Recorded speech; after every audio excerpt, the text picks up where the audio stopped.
Welcome back to Simply Sakura, my friends. I hope you are all doing well today. My name is Gary Sakura, and this is my MotoVlog and True Crime stories.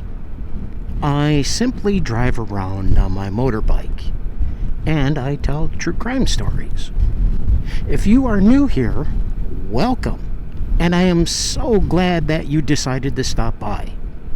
Do you love true crime or unsolved mysteries while enjoying a different, unique type of a motovlog? Then I suggest that you hit that subscribe button down below so you don't miss out on any of my future true crime stories. Today we are going to talk about another unsolved mystery. I will begin by telling the story, and then I will present any case file theories that I find suitable for this particular case. Our unsolved case file today is the Unsolved Austin Yogurt Shop Murders. With that, let's dive right in. On December 6, 1991, 15-year-old Sarah Harbison and her 13-year-old friend Amy Ayers were hanging out at the North Cross Mall in Austin, Texas. They all were passing time on a chilly Friday night until Sarah's sister Jennifer and her school friend and co-worker Eliza Thomas, both 17, were done with their late shift at the I Can't Believe It's yogurt shop located in the Hillside strip mall. Pictured here and from left to right are Jennifer Harbison, Sarah Harbison, Amy Ayers, and Eliza Thomas. Sometime after 10 p.m., Sarah and Amy made their way a few blocks to the yogurt shop from the mall to help close up. After the store closed at 11 p.m., all four girls had plans to go to a slumber party. Just before midnight, Austin Police Department Officer Troy Gay noticed smoke rising from the strip mall while out on patrol. The police officer reported the fire, and firefighters soon arrived at the scene. As they were extinguishing the blaze, they came across a horrific sight. Pictured here is the diagram of the crime scene, showing where each girl was found. Jennifer, Sarah, Amy, and Eliza were all deceased. All of the girls were naked, bound, and gagged with their own clothing. Amy's body was discovered in the middle of the back room, while Jennifer, Sarah, and Eliza were found in the rear of the back room, clustered into one corner. Eliza and Sarah were stacked on top of each other, while Jennifer was found close by. The girls' legs were spread wide open, and each had an ice cream scoop placed between their legs. Their bodies were burned almost beyond recognition, as the killer or killers had collected napkins and other flammable items lying around the shop. They had doused each of the girls' bodies with lighter fluid before lighting the shop ablaze and then fleeing. Autopsies done on the girls uncovered that they were all shot in the back of the head, execution style. And at least two of the girls had been raped. Authorities also informed the media that 2 guns had been used to commit the crime, suggesting that may have been at least 2 perpetrators. The yogurt shop management and police investigators determined that there was approximately $540 missing from the store. Despite a lengthy police investigation, numerous suspects, and an outraged community, this crime mystery still remains unsolved. Which brings us to the first case file theory. Was the investigation mishandled? From the start, there were a number of issues with the investigation. First off, the firemen who responded to the call did their job, and in the process potentially washed away precious forensic evidence. Even more, in the early 1990s, the Austin Police Department lacked forensic expertise, having only one fingerprint unit. Plus, with the small size of the city's homicide squad, there was only one homicide investigator on shift the night of the crime scene. Regardless of the department shortfalls, the investigators assigned to this case had more than their share of suspects. The phones at the police station rang off the hook as tips started to flood in. The investigators were understandably overwhelmed when confronted with over 342 suspects and a dozen of false confessions. Considering the horrific nature of the crime as well as the staging of the bodies, the investigators first looked into serial killers who may have been at work in the area. Which brings us to our second case file theory. Was Kenneth Allen McDuff responsible for the slayings? McDuff was a Texas serial killer, suspected of at least 14 murders. He was convicted of taking the lives of 3 teens on August 6, 1966. Robert Brand, Mark Dunham, and Edna Sullivan. These killings were dubbed the broomstick murders because Edna's neck was broken with a broomstick after she was repeatedly raped. Here is a picture of Kenneth Allen McDuff. McDuff was sentenced to death, but his sentence was changed to life with the possibility of parole in 1972, after the U.S. Supreme Court abolished capital punishment. Due to prison overcrowding, McDuff was paroled in 1989. It is now believed that after his release, McDuff took the lives of many others, including Melissa Ann Northrup, a 22-year-old Texan, in 1992. After evading capture for years, McDuff was finally taken into custody and once again sent to death row. On November 17, 1998, the day of his execution, McDuff confessed to the yogurt shop case. If he thought that his last-minute confession was going to spare his life, he was absolutely mistaken. His execution was carried out the day as scheduled. After McDuff was executed, the authorities investigated his confession, but quickly ruled him out when fingerprints and hair collected from the yogurt shop could not link back to McDuff. Which brings us to our third case file theory. Could Maurice Pierce be responsible for the slayings? 8 days after the girls' lives were taken, the investigators got a tip to look into the teenager named Maurice Pierce. The 16-year-old was last seen at the North Cross Mall with a gun on the very same night Sarah and Amy were hanging out before they headed to the yogurt shop. The gun was a .22 caliber handgun, the same caliber as one of the guns used to take the girls' lives. But when investigators questioned Pierce, along with his 3 friends he was with at the mall, Michael Scott, Robert Springsteen, and Forrest Welburn, nothing came of the lead. When Pierce's gun was tested, the ballistics showed that it did not match the weapon used at the scene. Also, just like McDuff, the fingerprints and the hair collected from the crime scene did not match any of the 4 teens.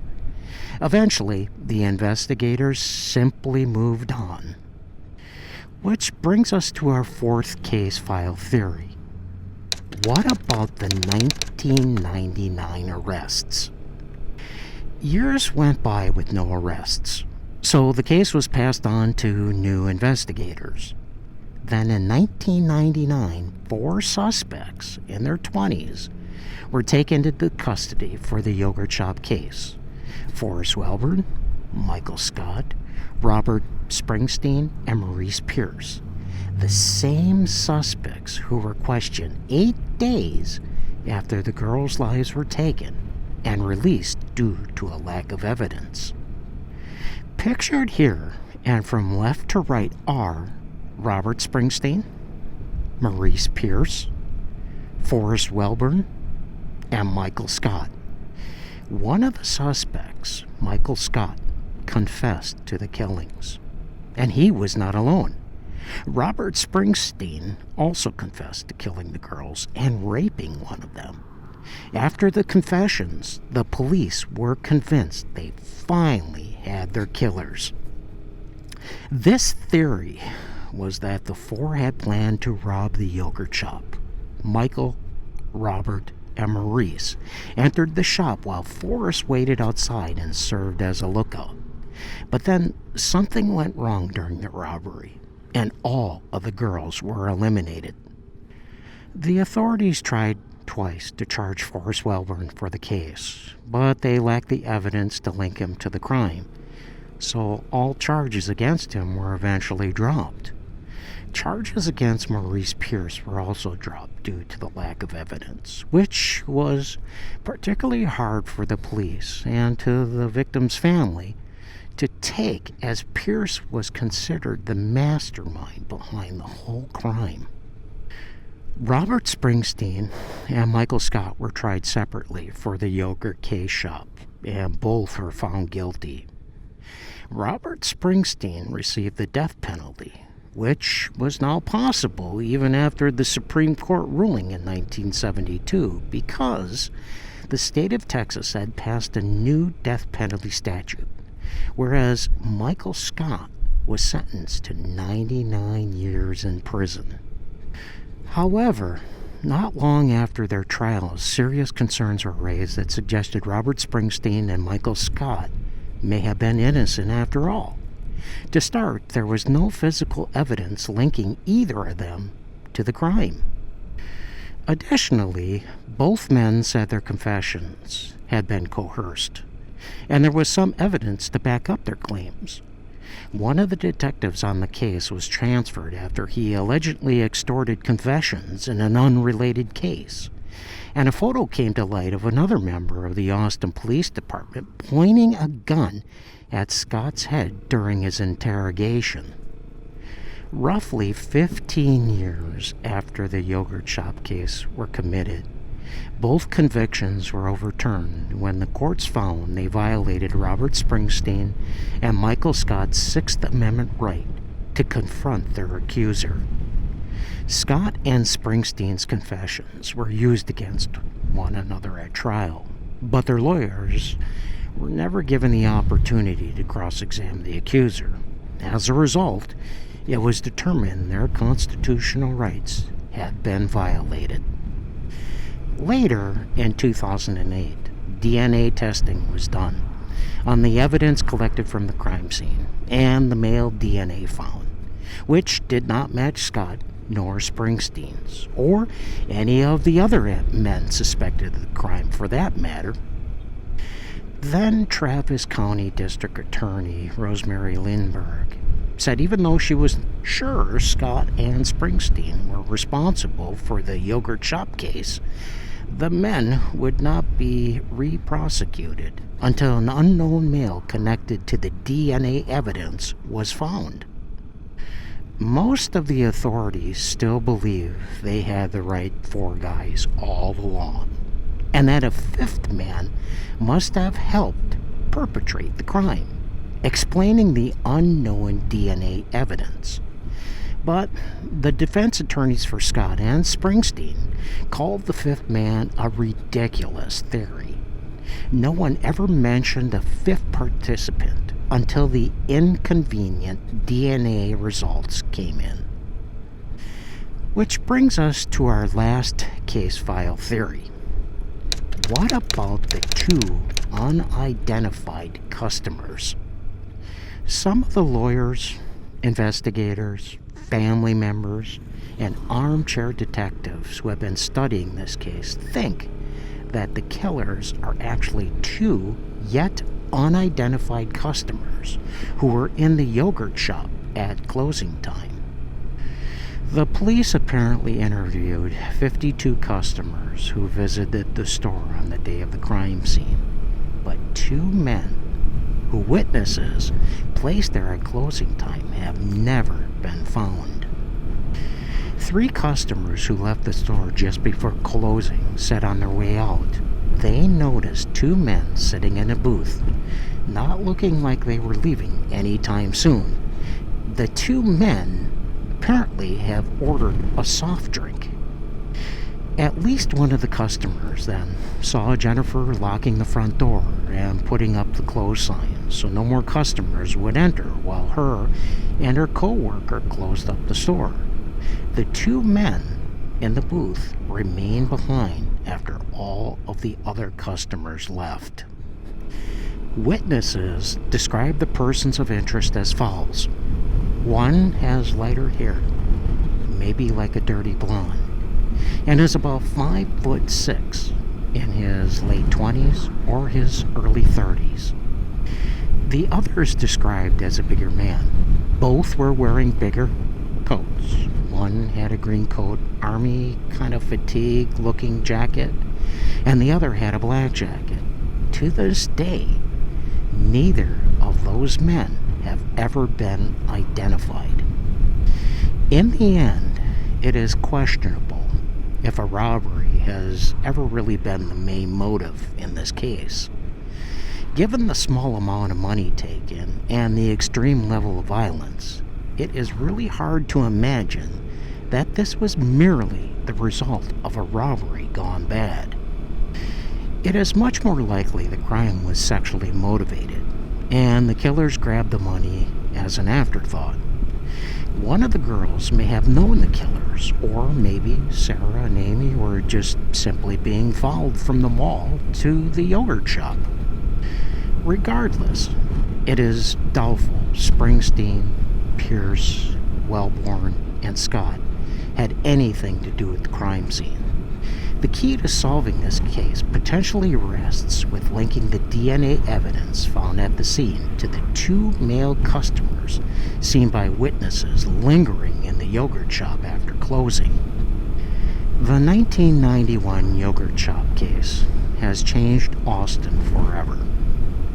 The mayor back then called the murders the crime where Austin lost its innocence. The violent and sudden loss of our four young girls with their entire lives ahead of them caused residents to question the safety of their city. Since then, the I Can't Believe It's Yogurt Shop became a nail salon. A memorial plaque, pictured here, remains in the parking lot under an old oak tree as a memorial to Jennifer, Sarah, Amy, and Eliza, reminding all those who pass by that justice has yet to be served.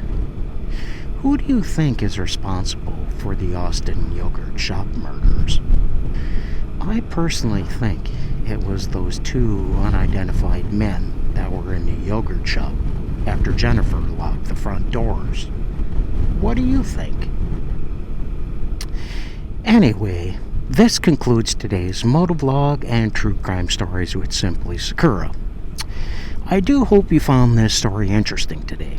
There are plenty more Motovlog and True Crime Stories coming very soon. Thanks so much for hanging out with me today. If you have any comments or you would like to add a case file theory of your own, I highly encourage that you leave them down below. Thanks again for watching, and I'll see you soon.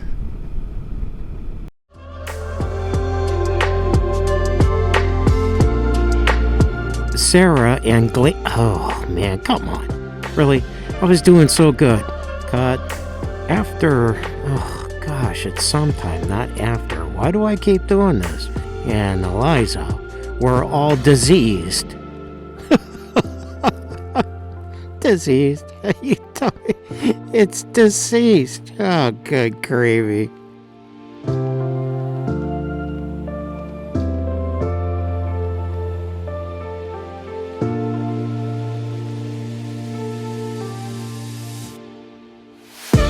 And her school friend and co-worker, Eliza. Why do I keep saying Eliza? It's Eliza. Why can't I get that right? Until Sarah's sister Jennifer and her late school friend and co-worker, Eliza. Oh my gosh. Seriously? Eliza. Cut. People, do you realize how hard this really is?